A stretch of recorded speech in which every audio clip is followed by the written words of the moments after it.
괜찮아. 괜찮아요. 괜찮아. Few moments later.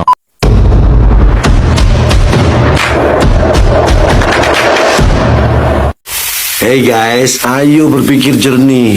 Apa iya dengan mencampur sendiri es batu, rasa lemon, dan gelembung bisa seenak dan senyegerin segelas Sprite?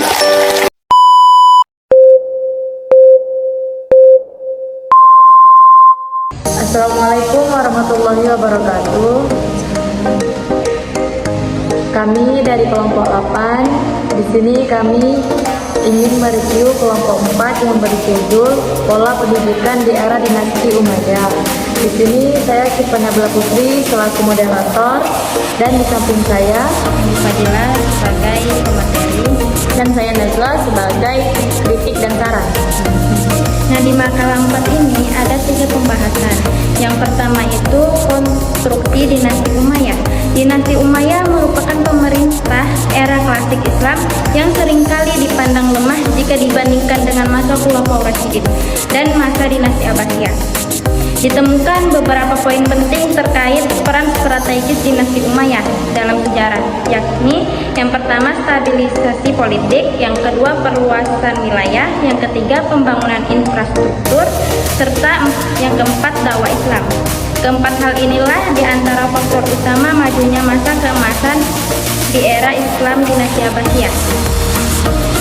4 hal yang menjadi poin penting dalam kontribusi kebijakan pemerintah dinasti Umayyah yang berdampak positif bagi perkembangan peradaban Islam. Yang pertama, melakukan stabilisasi politik. Di dalam perjalanan sebuah negara, salah satu aspek mendasar dari sebuah pemerintahan adalah negara yang stabil. Yang kedua, perluasan wilayah. Keberhasilan dinasti Umayyah dalam membangun stabilitas politik memberikan ruang yang besar pula bagi perluasan wilayah. Yang ketiga, pembangunan infrastruktur. Setelah negara menjadi stabil dan perluasan wilayah terjadi secara besar-besaran, maka salah satu tuntutan yang utama adalah proses pembangunan infrastruktur guna menunjang jalannya pemerintahan. Yang keempat, dakwah Islam. Dakwah Islam juga menjadi hal yang penting bagi kemajuan peradaban Islam. Dalam hal ini, para khalifah, terutama Khalifah Umar bin Abdul Aziz, telah menegakkan dakwah Islam kepada masyarakat. Yang kedua, kemajuan yang dicapai dinasti Umayyah. Berbagai kemajuan telah diperoleh pada masa dinasti ini dalam bidang administrasi. Misalnya telah terbentuk berbagai lembaga administrasi pemerintahan yang mendukung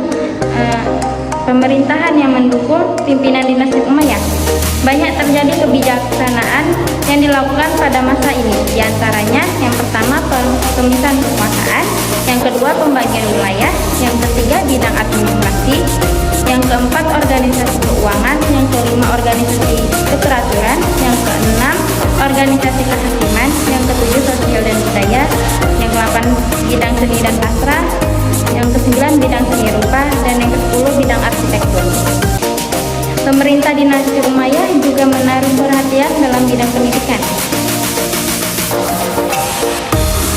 Yang ketiga, pola pendidikan Islam pada periode dinasti Umayyah. Tempat pendidikan pada periode dinasti Umayyah adalah yang pertama kutab. Kutab adalah tempat belajar menulis dan tempat anak-anak belajar menulis dan membaca serta menghafal Al-Quran. Yang kedua, masjid. Masjid merupakan tempat pendidikan tingkat menengah dan tingkat tinggi setelah kutab. Yang ketiga, majelis sastra. Majelis sastra merupakan balai pertemuan yang disiapkan oleh khalifah, dihiasi dengan hiasan yang indah. Nah, jadi di sini saya akan mengkritik makalah kelompok 4 tadi. Jadi di makalah terdapat kelebihan serta kekurangannya. Jadi kelebihan dari makalahnya itu yang pertama pengembangan ilmu pengetahuan, dan yang kedua pembentukan pusat pembelajaran, dan yang ketiga perkembangan sastra dan puisi. Jadi pada masa Bani Umayyah ada upaya untuk mengembangkan ilmu pengetahuan. Yang kedua Beberapa kota seperti Damaskus, Kufa menjadi pusat intelektual dan pendidikan. Dan yang ketiga, sastra Arab, terutama puisi, berkembangnya pesat pada masa ini. Banyak karya sastra klasik Arab yang lahir pada periode ini.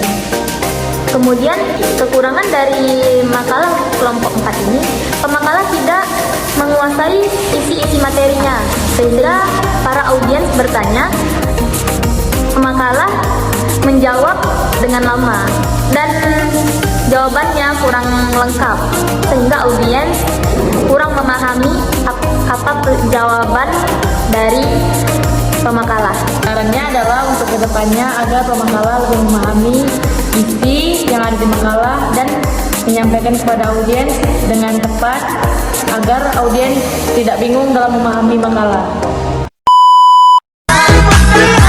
Jangan di skip, pokoknya jangan di skip. Menandui zaman mau lewat.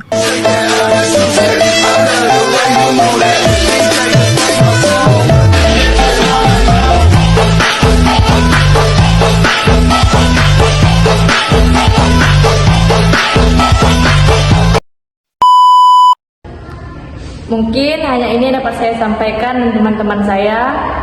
Inilah hasil review kami dari kelompok 8 untuk kelompok 4. Lebih dan kurang kami mohon maaf. Saya akhiri, wabillahi taufiq wal hidayah. Assalamualaikum warahmatullahi wabarakatuh.